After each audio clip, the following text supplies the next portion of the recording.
नमस्कार दोस्तों, नवरात्रि के पावन पर्व पर आप सभी का हार्दिक स्वागत है। आज हम लेकर आए हैं नवरात्रि के तीसरे दिन की विशेष कथा, माँ चंद्रघंटा की महिमा। माँ चंद्रघंटा माँ दुर्गा का तीसरा रूप है, जिनके मस्तक पर घंटे के आकार का चंद्रमा सुशोभित है और यही घंटा राक्षसों के हृदय में भय और भक्तों के मन में शांति उत्पन्न करता है। आज की इस कथा में हम जानेंगे कि कैसे माँ पार्वती ने भगवान शिव को पाने के लिए कठोर तपस्या की, उनके विवाह की अद्भुत कहानी और एक ऐसे राजकुमार की गाथा जिसके जीवन में माँ चंद्रघंटा ने चमत्कारी बदलाव लाए। तो चलिए इस भक्तिपूर्ण यात्रा पर चलते हैं और अपने जीवन को माँ की कृपा से रोशन करते हैं। हमारी यह कहानी शुरू होती है उस समय से जब देवी सती ने अपने पिता प्रजापति दक्ष के यज्ञ में अपने शरीर का त्याग कर दिया था। सती ने दोबारा जन्म लिया। इस बार वे हिमालय राज और मैना की पुत्री के रूप में अवतरित हुई और उनका नाम पड़ा पार्वती।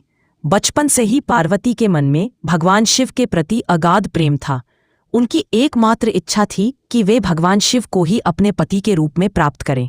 लेकिन भगवान शिव तो संसार की मोह माया से परे गहरी तपस्या में लीन रहते थे। उन्हें पाना कोई साधारण बात नहीं थी। इसलिए पार्वती ने भी शिव को पाने के लिए घोर तपस्या का मार्ग चुना। उन्होंने राजसी सुख सुविधाओं का त्याग कर दिया और घने जंगल में जाकर तपस्या करने लगी। उनकी तपस्या इतनी कठोर थी कि वे कई सालों तक बिना अन्न जल के रहीं। पहले उन्होंने सिर्फ बेलपत्र खाए, फिर जल पिया और अंत में उन्होंने बिना कुछ खाए पिए ही तपस्या जारी रखी। उनकी तपस्या की अग्नि से तीनों लोग कंपायमान हो उठे। देवताओं को चिंता हुई कि शिव जी का विवाह कैसे होगा, क्योंकि असुरों का अत्याचार बढ़ रहा था और उन्हें हराने के लिए शिव शक्ति के एक होने की आवश्यकता थी। देवताओं के कहने पर कामदेव ने शिव जी का ध्यान भंग करने के लिए उन पर पुष्प बाण चलाया। शिव जी का ध्यान भंग हुआ और क्रोधित होकर उन्होंने अपनी तीसरी आंख खोल दी, जिससे कामदेव भस्म हो गए। इस घटना से पार्वती दुखी हुई, लेकिन उन्होंने हार नहीं मानी। उन्होंने सोचा कि शायद उनकी तपस्या में कोई कमी रह गई है। उन्होंने और भी कठोर तपस्या शुरू कर दी। अब तो स्वयं भगवान शिव भी उनकी अटूट भक्ति और निष्ठा से प्रभावित हुए। वे पार्वती की परीक्षा लेने एक ब्रह्मचारी के वेश में उनके पास आए। ब्रह्मचारी ने शिवजी की निंदा की और पार्वती को उनसे विवाह न करने की सलाह दी। लेकिन पार्वती ने दृढ़ता से कहा कि वे केवल शिव से ही विवाह करेंगी, भले ही उन्हें कितने ही कष्ट क्यों न सहने पड़े। पार्वती की यह अनूठी निष्ठा देखकर शिव जी अत्यंत प्रसन्न हुए और अपने वास्तविक रूप में प्रकट हो गए। उन्होंने पार्वती को पत्नी के रूप में स्वीकार किया और उनसे विवाह करने का वचन दिया। इस प्रकार कठिन तपस्या और अटूट प्रेम के फलस्वरूप माता पार्वती और भगवान शिव का शुभ विवाह संपन्न हुआ। यह विवाह केवल दो आत्माओं का मिलन नहीं था, बल्कि ब्रह्मांड में शक्ति और चेतना के संगम का प्रतीक था।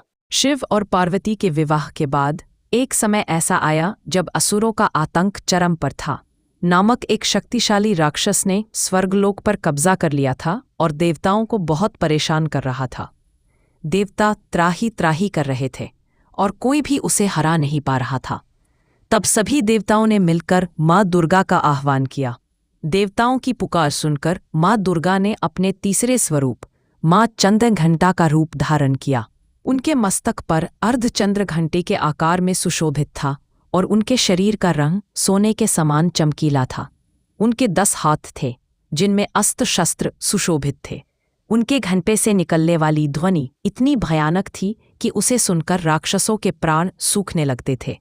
माँ चंद्रघंटा ने भयंकर गर्जना की और राक्षस दुर्भाग्य के साथ युद्ध किया। उन्होंने अपनी असीम शक्ति और प्रचंड रूप से उस राक्षस का संहार किया और देवताओं को भयमुक्त किया। तभी से वे अपने भक्तों के जीवन से दुर्भाग्य को हरने वाली देवी के रूप में पूजी जाने लगीं। अगर आपको मेरी यह कथा अच्छी लगी हो तो प्लीज़ मेरे चैनल को लाइक करें और वीडियो को शेयर करें। जय माता दी।